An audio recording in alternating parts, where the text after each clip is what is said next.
옆사람 같이 인사하도록 합시다. 당신을 보니 살맛이 납니다.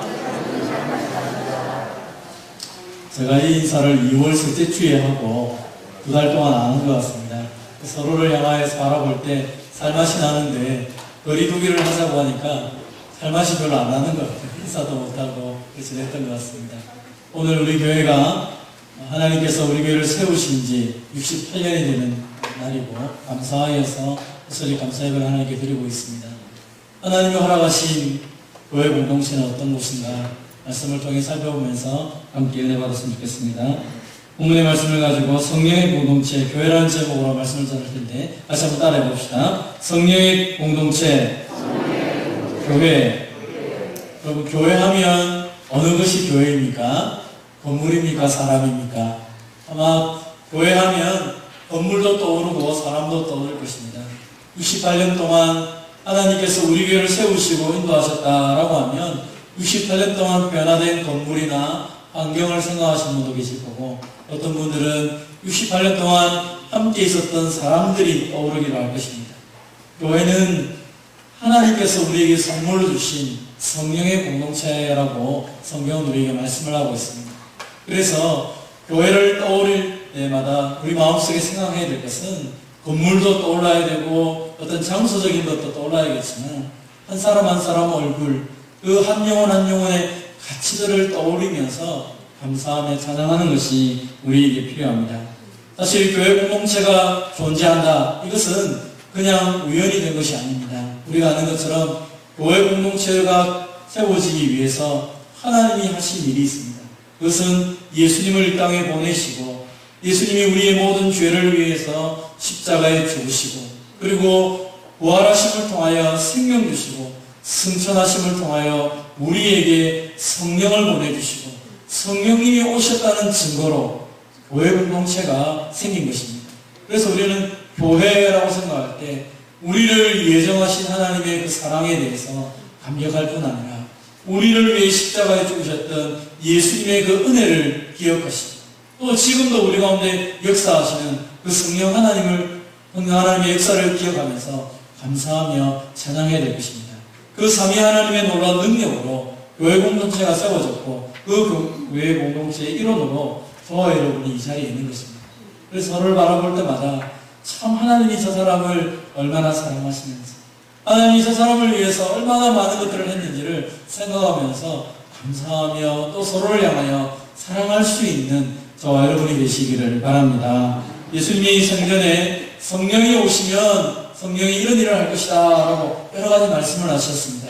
그 중에 하나가 바로 성령이 오시면 죄에 대해서, 의에 대해서, 심판에 대하여서 세상을 책망할 것이다 라고 합니다. 예수님을 믿지 않은 이 세상을 향하여서 책망하시겠다는 것이죠. 예수님을 의지하지 않고 자기 의만 붙잡고 살았던 사람들에게 예수님이 진짜 하나님의 의라는 것을 보여주기를 원하시다는 것이죠.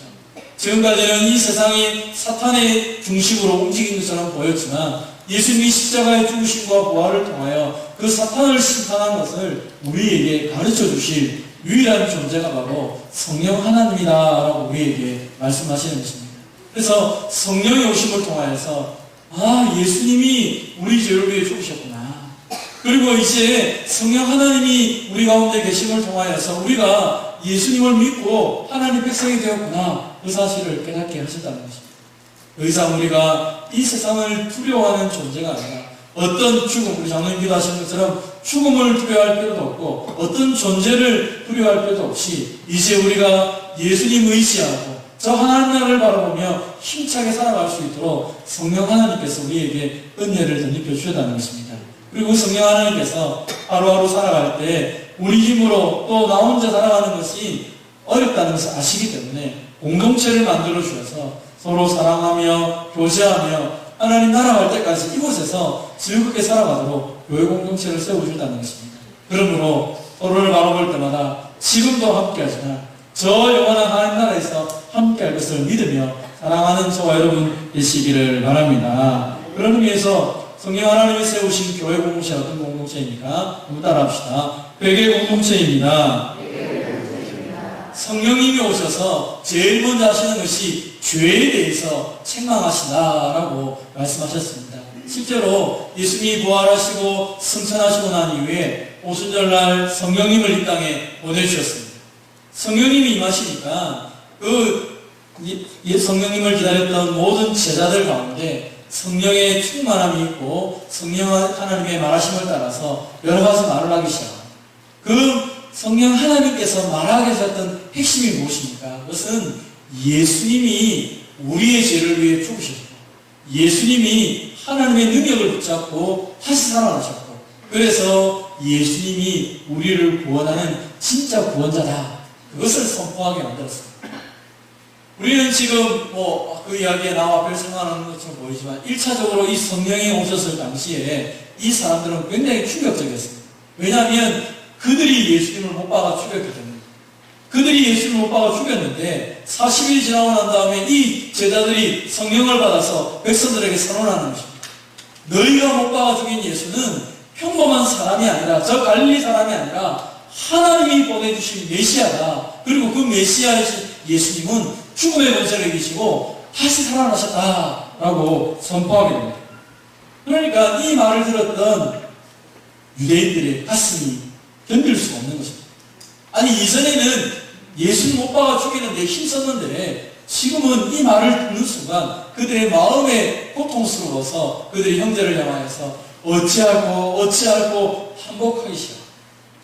전에는 예수를 못 박아 죽여라 그리고 외쳤던 그 사람이 이제 이 성령이 충만한 베드로의 설교를 듣고 그들이 회개하기 시작하는 것입니다. 우리가 십자가 못 박은 예수가 저 갈릴리 사람이 아니구나. 진짜 하나님 보내신 메시아구나. 가슴을 치며 통곡하게 되는 것입니다. 그때 베드로가 그들을 향하여서 얘기합니다. 회개해라. 너희가 회개하고 예수의 이름으로 세례를 받고 죄 사함을 받으라. 그리고 성령을 선물로 받으라 라고 말씀을 하는 것입니다. 실제로 이 놀라운 말씀을 통하여서 그날 세례받은 사람이 3,000명이나 됩니다. 그리고 예수 믿고 변화되어서 교회 공동체를 이루었다는 것입니다. 사랑하는 성도 여러분, 이상하지 않습니다. 40일 전만 해도 예수님을 십자가 못 박는 데에 대해서도 죄책감이 없던 이 사람들이 어떻게 오늘 이 베드로의 설교, 우리가 아는 것처럼 베드로가 어떤 사람이었습니까? 예수님을 십자가 못 박히는데 잡혀갈 때 부인하고 도망갔던 사람, 나 저 사람 모릅니다 저주했던 사람, 그 겁장이 그 두려움 많던 베드로가 이제는 이 많은 사람들 앞에서 예수님의 십자가에 대해서 강력하게 말하고 뿐만 아니라 예수를 십자가 못 박은 너희가 바로 죄인이다 라고 선언하는 그의 말을 듣고 양심에 찔려가지고 회개하는 일이 벌어졌다는 것입니다. 이런 역사는 왜 일어났습니까? 어떻게 일어난 것입니까? 바로 성령 하나님께서 그들 가운데 오셨기 때문에 가능한 것입니다. 성령은 하나님 하신 일이 뭐라고 했습니까? 죄를 지적하여서 회개를 시키는 것이라 했습니다. 우리는 구약 성경을 읽으면서 이렇게 종종 이야기할 때가 많습니다. 저 이스라엘 사람들 내가 보니까 참 못됐다고. 하나님이 출애굽시켜 주시고 하나님이 애굽에서 10가지 기적을 행하시고 홍해를 건너게 하시고 광야를 지나게 했으면 하나님께 감사하며 살아야 되는데 40년 동안 불평하고 원망하고 아이고 믿음 없는 인간. 하나님 또 왕을 세워주셨는데 또 비참하게 살아. 성전을 지어줬는데도 우상 숭배하고 나쁜 사람들. 우리는 그렇게 이야기합니다. 실제로 이스라엘 백성들은 구원을 받았고 하나님의 통치함을 받고 하나님 나라를 이뤘음에도 불구하고 온전하게 살아가지 못했습니다. 그래서 그들에게 필요했던 게 제사장이 필요했고 왕이 필요했고 선지자가 필요했습니다. 그 사람들은 누구입니까?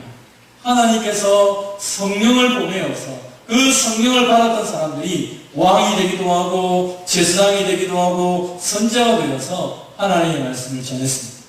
그들이 했던 말씀이 무엇입니까? 하나님을 믿지 않은 그 백성들에게 회개하라. 성령 받은 그 선지자들, 성령 받은 제사장들이, 성령 받은 왕들이 그 온전한 통치를 할 때 백성들이 회개를 하고 하나님 말씀을 듣는 또 하나님의 백성으로 살아가는 일들이 벌어졌습니다. 그런데 말라기 시대 이후에 예루살렘 성전이 파괴되고 또 예루살렘이 무너지고 이스라엘 백성들이 다 흩어졌을 때 왜 암흑기가 찾아왔습니까? 그들이 예수님이 오기 전까지, 세례 요한이 오기 전까지 회개하지 않았습니다. 그래서 구약이 망하게 됐던 이유, 구약의 이스라엘이 망했던 가장 큰 이유는 죄가 많아서가 아니라 회개를 하지 못했기 때문에 망하였다고 성경에 말합니다. 왜 회개를 못합니까? 말씀이 없고 성령 하나님이 역사하지 않기 때문에.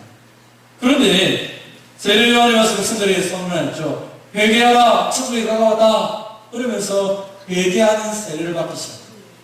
예수님이 오셔도 말씀했습니다. 회개하라, 천국이 가까웠다. 그들이 예수님 앞에 회개하기 시작하고 말씀을 들으며 하나님의 꿈을 가지기 시작합니다. 그런데 오늘 성령님이 임재하고 나니까 이 베드로가 말씀을 전하니까 거기 있던 모든 사람들이 성령 충만한 역사들이 벌어진 것입니다. 마치 구약의 다윗이, 예레미야, 이사야가 하나님께 쓰임받았던 것처럼 이제는 모든 사람들이 그런 놀라운 기적적인 일들이 벌어지게 된 것입니다. 내가 말씀을 전했는데 마치 이사야가 말씀을 전한 것처럼 사람들이 회개하는 일들이 벌어지게 된 것입니다. 무엇 때문에 그런 것입니까? 성령 하나님이 역사하게 되시니까 그 하나님께서 막혔던 귀를 열어주기 시작했다는 것입니다. 막혔던 귀가 열리니까 소리가 들리기 시작한 것입니다. 심령이 움직이기 시작한 것입니다.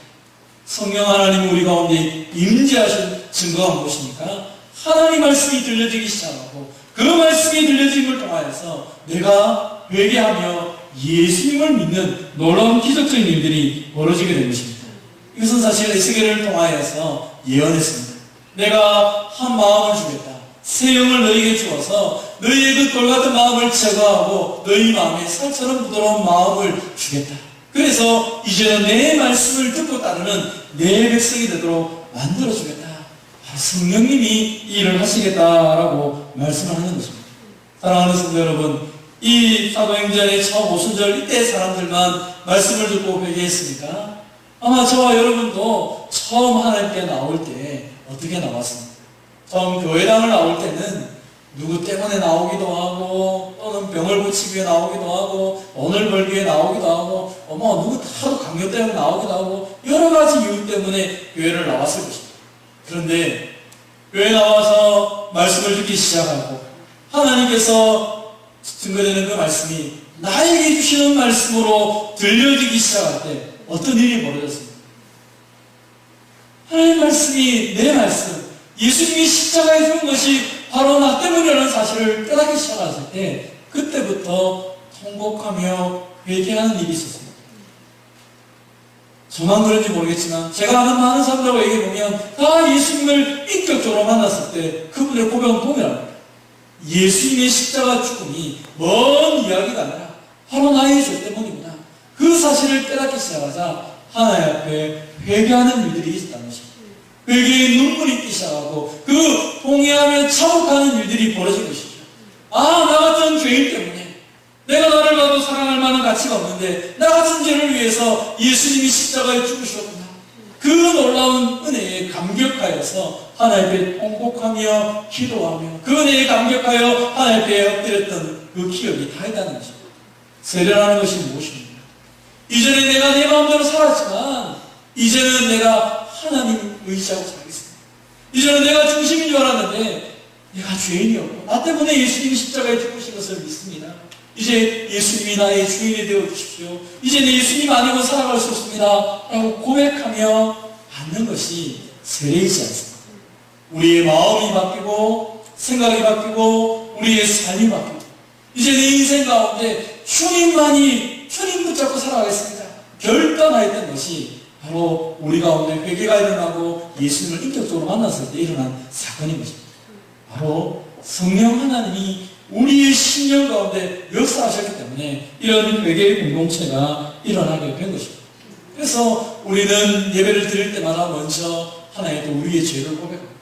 하나님, 지난 유언도 하나님의 은혜로 살았는데 그런데 내가 하나님의 자녀답게 살지 못했습니다. 어떤 때는 말로, 생각으로, 행동으로 정말 하나님 용서해 주십시오 하면서 우리가 참회의 기도를 드리고 있지 않습니까? 이게 형식으로 흘러가면 아무 의미가 없지만 정말 진심으로 하나님께 회개하기 시작할 때 다시 우리의 마음속에 회개의 눈물이 나타나기 시작합니다. 그때마다 하나님이 주신 은혜가 무엇입니까? 바로 우리 가운데 사죄의 은총이 있다는 것입니다. 하나님 우리에게 사죄의 은총으로 은혜 펴주십니다. 우리를 다시 새롭게 하시는 것들을 우리가 경험하게 되는 것입니다. 사랑하는 성도 여러분, 교회 공동체를 생각할 때 제일 먼저 우리에게 떠올라야 될 것이 무엇입니까? 그것은 함께 하나님께 울며 기도하는 이 회개의 모습이 우리 가운데 있어야 되는 것이죠. 나 자신에게도 있어야 될 것이고 우리 공동체 가운데도 이 회개의 눈물이 있어야 하나님의 그 사대 은총의 역사들을 경험하게 되는 것입니다.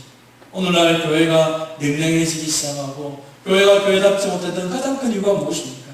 그것은 하나님 앞에서 예수님의 십자가의 보혈의 은혜를 내가 다시 한 번 더 경험하고 그 은혜 앞에 속에서 나의 연약함을 내어놓는 이 회개의 모습이 사라졌기 때문에 교회 공동체가 힘을 잃어버리게 되는 것입니다. 내가 좀 뭔가 된 것처럼 느껴지고 내가 좀 잘하는 것처럼 느껴지기 시작할 때 그때 나도 모르게 오만한 마음이 생깁니다. 오만한 마음이 생겼을 때 다른 사람을 향하여 불평하고 원망하고 또 다른 사람을 시적하는 일들이 생기는 것을 경험하게 됩니다. 그러나 하나님의 은혜를 경험하게 되고 하나님 앞에서 내 자신의 약함을 보기 시작할 때는 다른 사람을 향하여 책망하거나 그 흠을 잡기보다는 오히려 하나님 내게 주신 은혜에 감격하고 나 같은 자를 또 품어주고 나 같은 자와 함께하는 이 믿음의 사람들을 바라볼 때마다 기쁘고 즐거울 수밖에 없는 것입니다. 우리 마음속에 주님에 대한 그 놀라운 사랑과 또 형제에 대한 사랑이 뜨거워지는 은혜가 있기를 주님의 이름으로 축원드립니다. 이것은 바로 회개의 공동체이기 때문에 가능한 것이죠. 그러나 거기만 머물지 않습니다. 성령이 우리 가운데 임했을 때 두 번째 어떤 일이 벌어집니까? 한번 따라합시다. 교회는 변화의 공동체입니다. 오늘 본문 기인절에서 강조하는 게 뭡니까? 그들은 자신이 구원받았을 뿐 아니라 구원받은 자들이 함께 모여서 날마다 사도의 가르침을 받아 서로 교제하고 떡을 떼며 오로지 기도하기에 힘썼다라고 합니다. 내가 철저하게 구원받은 게 확실하고 내가 회개한 것이 분명하다면 세 가지에 집중하는 것입니다. 첫 번째는 말씀을 배우는 데 집중하는 것입니다.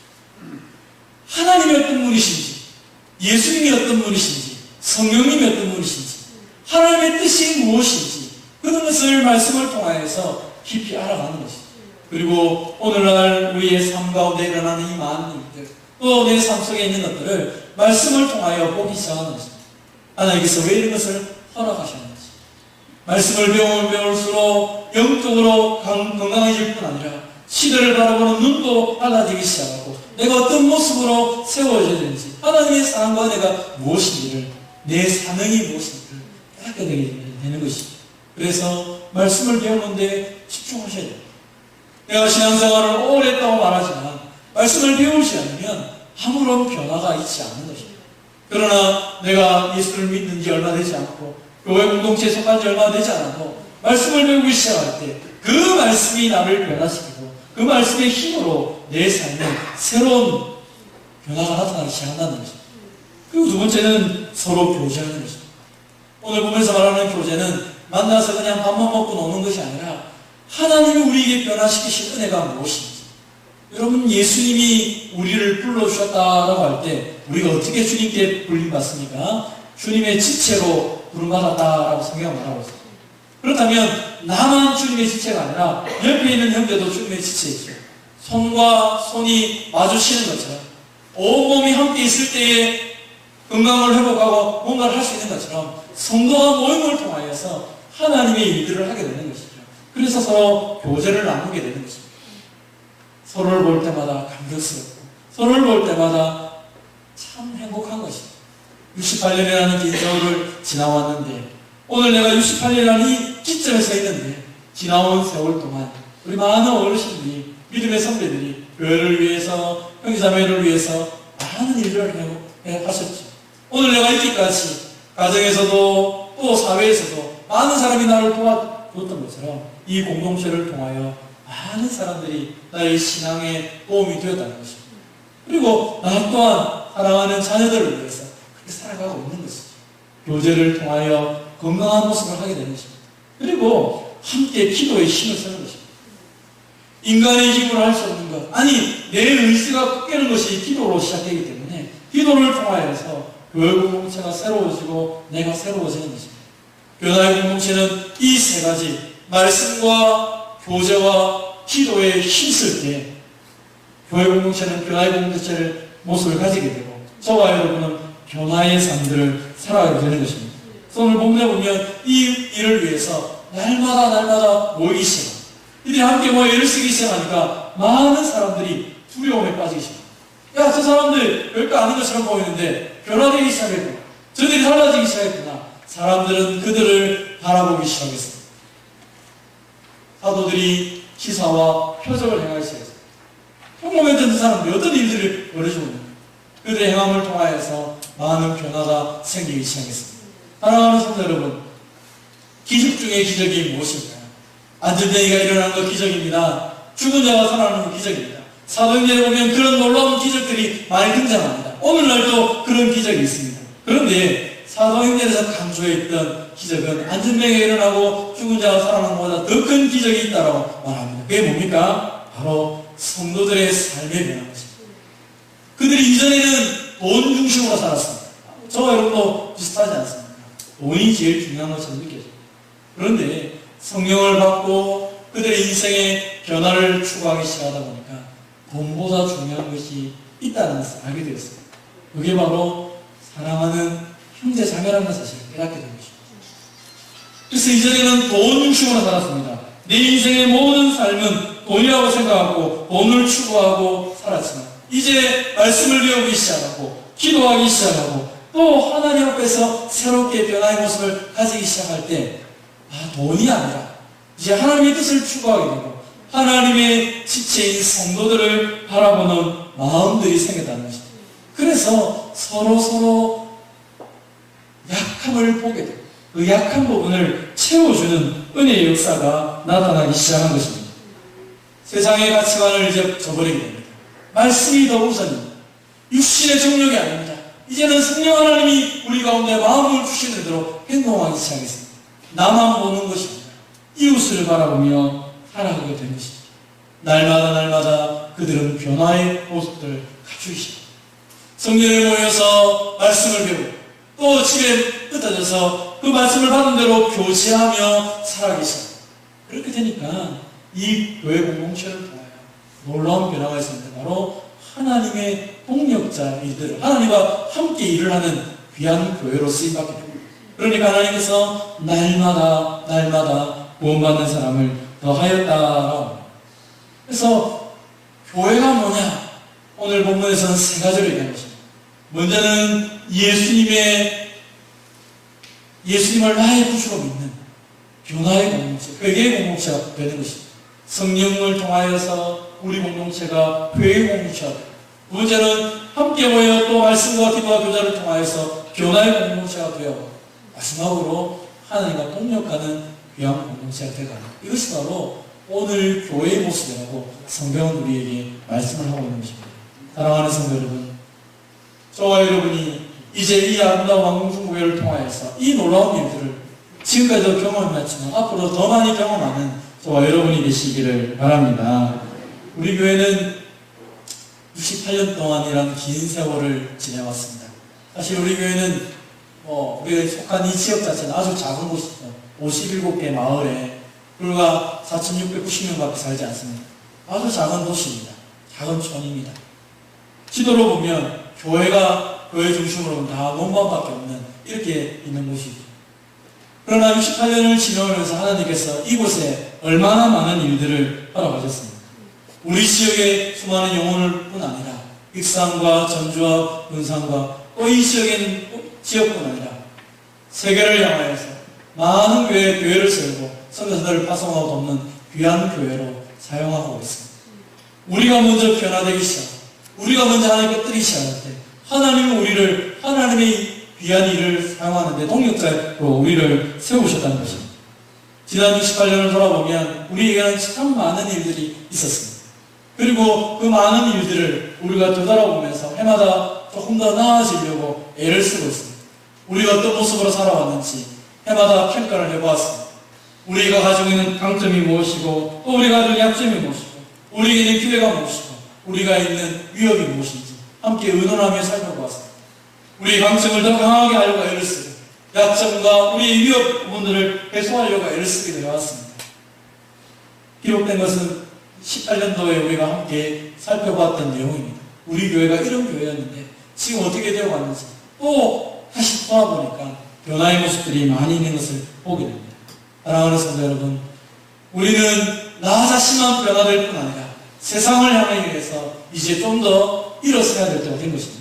그래서 우리가 함께 세웠던 사명선언문이 있습니다. 이 시간 같이 한번 읽어보겠습니다. 시작! 우리의 사명은 불신 이웃을 그리스도에게로 인도하여 제자로 삼고 하나님과 교회와 이웃을 위해 헌신케 함으로 하나님께 영광을 돌리는 성숙한 그리스도인으로 세우는 데 있다. 이를 위하여 하나님 중심, 성경 중심, 교회 중심을 생활을 삼아 예배와 교육, 교제와 봉사, 선교회를 기쁘게 감당한다. 그래서 이제는 내가 변화된 것처럼, 내가 예수를 믿은 것처럼 우리 이웃에 예수를 알지 못하는 자들에게 예수님을 전하여서 온전한 제자 삼는 일에 우리가 힘을 쓰며 달려가려고 합니다. 그리고 나 자신도 마찬가지입니다. 우리도 어린아이 일을 벗어버리고 사람들의 유혹이나 세상의 어떤 거짓에 휘둘리는 인생이 아니라 이제 말씀에 굳건하게 있어서 성숙한 그리스도인으로 하나님께 영광을 돌리는 교회로 저와 여러분이 서가기를 소망합니다. 그래서 우리가 하나님 사랑과 이웃 사랑을 실천할 뿐 아니라 주님이 우리에게 남겨주신 이 지상 명령, 복음을 전하는 이 문제를 마무리하는 교회로 쓰임받기를 소망합니다. 68년 동안 달려온 것처럼 앞으로도 이 일을 위해 달려가게 될 것입니다. 저는 왕궁중부의 담임 목사로 온 지 이제 5년째가 됩니다. 지난 5년을 돌아보면서 우리 교회가 어떤 교회가 됐는지 처음부터 목표를 세우며 지난 5년을 달려왔습니다. 저는 우리 교회가 건강한 교회가 되기를 바라면서 장로님들과 함께 의논하고 또 성도님들과 함께 힘써 지금까지 달려왔습니다. 우리가 얼마나 말씀 가운데 서 있었는지, 우리가 얼마나 이 시대 가운데 속에서 하나님의 마음을 시원케 하기 위해서 달려왔는지 되돌아보면서 또 우리의 베푸신 은혜에 감사하고 연약한 부분이 있다면 그 부분을 놓고 하나님 앞에 또 회개하며 나가려고 합니다. 또 우리가 가야 될 앞으로의 길도 있습니다. 사랑하는 성도 여러분, 오늘 지금까지 인도하신 하나님께서 앞으로도 인도하실 것을 바라보면서 우리가 힘있게 달려가야 될 것입니다. 많은 변화들이 있어야 됩니다. 또 많은 것들을 해야 될 것입니다. 시대가 교회가 왜 필요하냐 사람들에게 질문하기 시작했습니다. 성도들도 얘기합니다. 왜 내가 이 교회에 다녀야 되는지에 대한 질문을 하기 시작했습니다. 사랑하는 성도 여러분, 우리를 교회로 불러주시고 특별히 왕궁 중국 교회로 불러주신 하나님 앞에 우리가 어떤 교회가 되어야 되겠습니까? 우리가 이제 좀 더 고민하기를 원합니다. 그리고 구체적으로 우리가 이 아름다운 교회, 하나님 원하시는 그 변화의 공동체가 되기 위해서 변화되어야 될 것이 무엇인지를 살펴보기로 합니다.